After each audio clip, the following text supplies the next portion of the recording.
Earlier, chocolatier Paul Young taught me the art of tempering. Now I'm going to show him my chocolate and prune tart. I hope he'll help decorate it. Now this is going to be the chocolate and prune tart. In here I have the flour.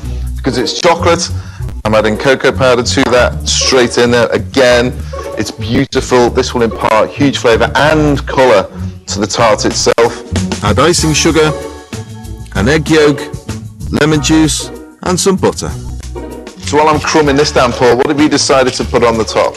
I'm going to make the same crumpled texture. We're going to put really bright shimmering gold and bronze powders on it to really lift it. So that bronzy colour for the prunes and then the gold bit will help the chocolate colours come through. Fantastic. So you're using proper gold?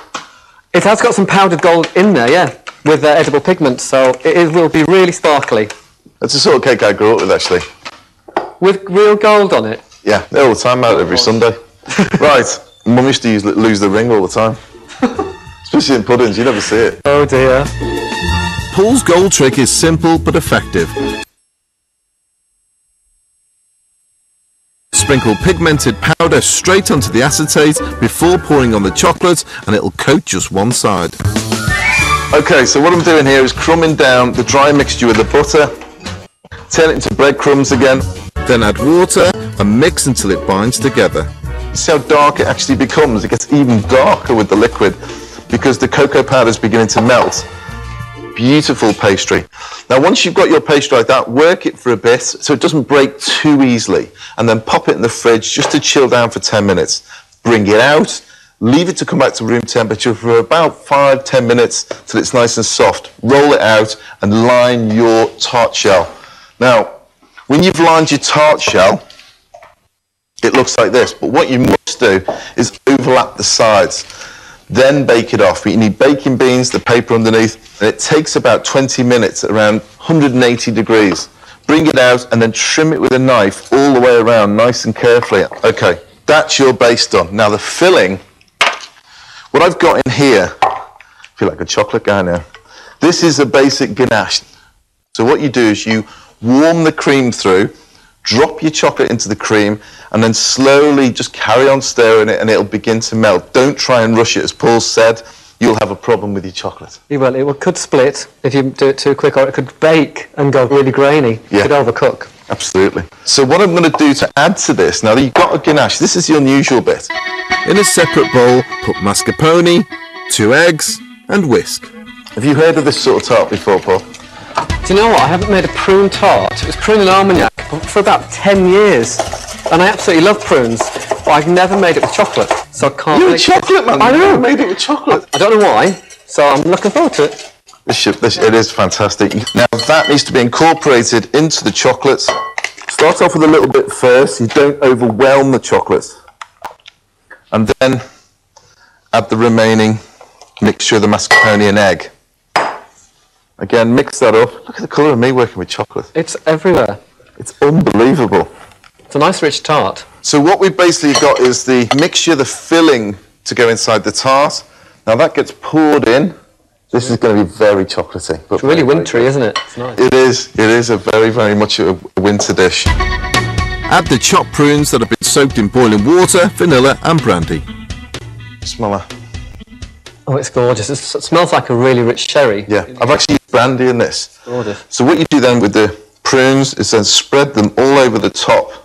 Will it add moisture to the tart as well? It will. And then it goes back into the oven at 108 degrees Celsius for about 25 minutes. When you bring it out, it will wobble slightly. Not as much as that, you can see that's liquid, but you almost get a jelly wobble in the middle. And that's when you know it's baked. Looks good. Over here is my finished tart. Beautiful. We've got that beautiful chocolate. It's full of prunes, gorgeous, crispy chocolate shell. And Paul, right, you finish that off. So we've done the same technique, tempered the chocolate, acetate shape, but this time lots of the gold powder, glitter powder, which you can buy in loads of websites, in department stores. It's come off as one sheet, so we're just going to smash it up. We've got some big bits here as well, and this is where you can really get dramatic. You can really go to town and get some really big and architectural on here. And this is where, if you're not artistic, you don't need to be. This really is about just making it a bit show-stoppy, a little bit different, and this will surprise your friends. You know, they will wonder how you've done it. There you go. Thank you, Paul. Beautiful. Look at that. A chocolate and prune tart topped with some beautiful tempered chocolate with pieces of gold. Delicious served on its own with fruit or even cream. This is a wonderful dish to end any meal. Now, Paul, we're going to have to wait a little bit longer before we get a chance to I can't wait to try it.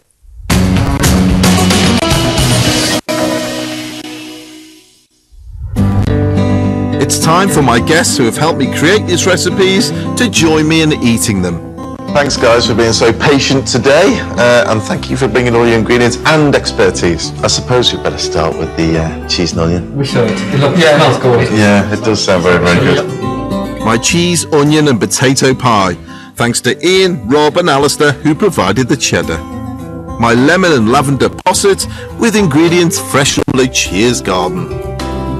And the showstopper, the chocolate and prune tart, complete with gold decoration. Pass over the cheese. Oh, thank you very much.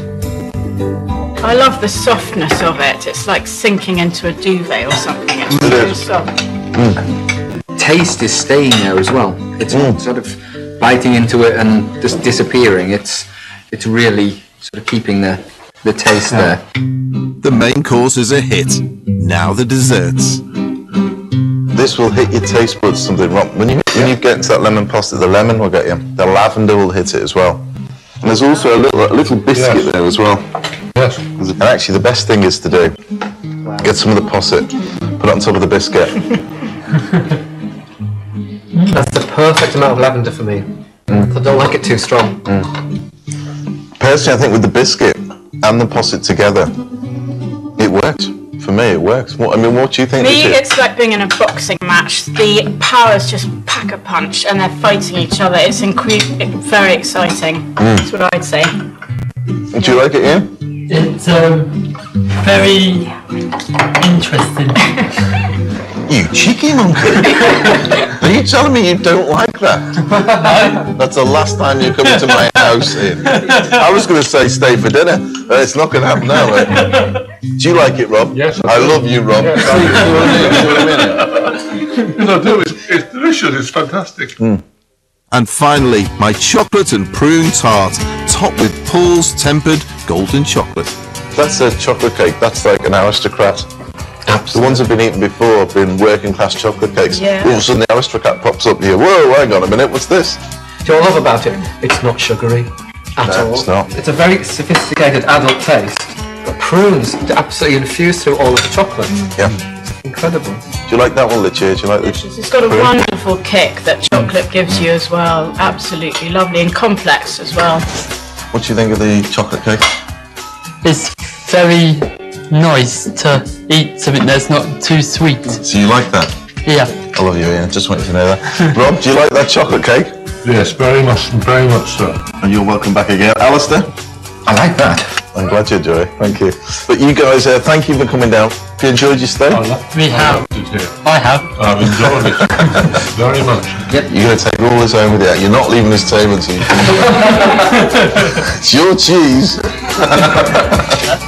I've had great fun today and I hope you feel inspired to cook some of these delicious recipes. I'll have more pies and puds on the menu next time. See you then. Any more chocolate, anyone?